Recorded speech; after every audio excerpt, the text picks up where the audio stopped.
നമസ്കാരം സുഹൃത്തുക്കളെ.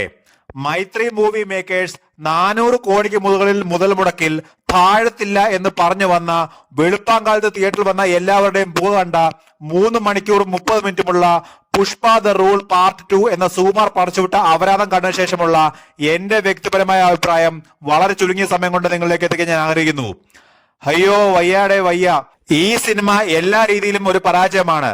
അത് എഴുത്തുകൊണ്ടായിക്കൊള്ളട്ടെ, നാഷണൽ അവാർഡ് വിന്നിംഗ് പെർഫോമൻസ് കൊണ്ടായിക്കൊള്ളട്ടെ, ഡയറക്ഷൻ കൊണ്ടാകട്ടെ, സ്റ്റണ്ട് കൊറിയോഗ്രാഫി ആയിക്കൊള്ളട്ടെ, സോങ് ആയിക്കൊള്ളട്ടെ, എല്ലാം കൊണ്ടും ഒരു വൻ പരാജയമാണ്. ഇതിൽ കളക്ഷൻ കൊണ്ട് ഒരു പരാജയമാണെന്ന് ഞാൻ പറയുന്നില്ല. എനിക്ക് ഇഷ്ടപ്പെടാത്തത് കൊണ്ട് കളക്ഷനിൽ സിനിമ പരാജയപ്പെടുന്നു പറയാൻ പറ്റില്ല. പക്ഷെ നേരത്തെ പറഞ്ഞതെല്ലാം എനിക്ക് ഇഷ്ടപ്പെടാത്ത കാര്യങ്ങളാണ്. എന്തായാലും ഇങ്ങനത്തെ സ്ക്രിപ്റ്റ് കേട്ട് അതിന് യെസ് മൂളുന്നതിൽ നിന്നും മല്ലു അർജുൻ ഒരിക്കലും താഴത്തില്ല. സിനിമ ആരംഭിക്കുന്നത് ജപ്പാനിൽ നിന്നാണ്.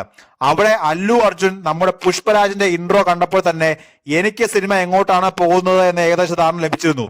എന്നാൽ കങ്കുവൽ കണ്ടപ്പോഴുള്ള ഒരു ക്ലാരിറ്റി അതിനുണ്ടായിരുന്നില്ല. അതിനിടയിൽ ഒരു ചെറിയ ഫ്ലാഷ് ബാക്ക് കാണിക്കുന്നുണ്ട്. കുട്ടിക്കാലം, അവിടെ ക്രിക്കറ്റ് കളിക്കുന്ന സമയത്ത് പന്ത് അടിച്ച് ആറ്റിൽ കളഞ്ഞു. ആ സമയത്ത് പിള്ളേരെ പുഷ്പയെ കൊണ്ട് ബോൾ എടുപ്പിക്കുന്ന ഒരു സീനാണ്. കുഞ്ഞു പുഷ്പയോട് ചോദിക്കുക, നിന്റെ അച്ഛൻ ആരാ?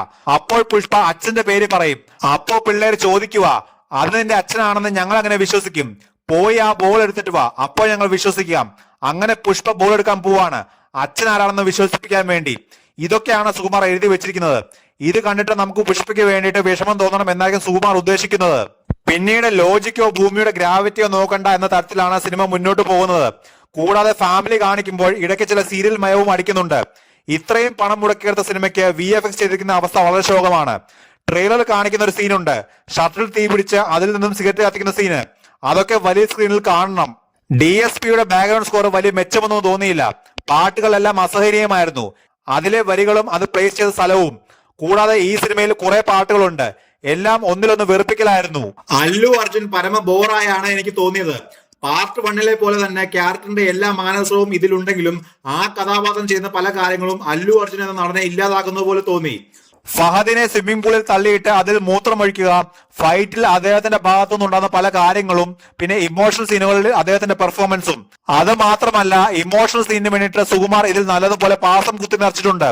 ഇമോഷണൽ ആവുന്ന സമയത്ത് അതിന്റെ കാരണമായി കാണിക്കുന്ന പല കാര്യങ്ങളും കണ്ടു കഴിഞ്ഞാൽ ഇവർ ഏത് കാലത്താണ് ജീവിക്കുന്നതെന്ന് തോന്നിപ്പോകും. അതുപോലെ പഴകിയ കാരണങ്ങളാണ് സ്ക്രിപ്റ്റിലുള്ളത്. ഫഹദിനെ മൊത്തത്തിൽ കുളമാക്കി കളഞ്ഞു. അദ്ദേഹത്തിന് കൊടുത്ത ഡയലോഗും അദ്ദേഹത്തെ കൊണ്ട് ചെയ്യിപ്പിച്ചതും അദ്ദേഹത്തെ മൊത്തത്തിൽ ഇല്ലാതാക്കി കളഞ്ഞു. ഇതെല്ലാം എന്റെ മാത്രം അഭിപ്രായമാണ്. നിങ്ങൾക്ക് പലർക്കും ഇതിൽ നിന്നും വ്യത്യസ്തമായ ചിന്തകളാകാം. ഇതിലെ പെർഫോമൻസിന് ശേഷം നാഷണൽ അവാർഡ് പ്രതീക്ഷിച്ചിരിപ്പാണ് രശ്മിക. ട്രെയിലറിൽ കണ്ട ഒരു സീനിൽ രശ്മികയുടെ ഇമോഷണൽ ആയിട്ടുള്ള അഭിനയം കാണണം. കരഞ്ഞാണ് സംസാരിക്കുന്നതെങ്കിലും തിയേറ്ററിൽ നിന്ന് പലരും ചിരിയായിരുന്നു, ചിരിച്ചു പോകും.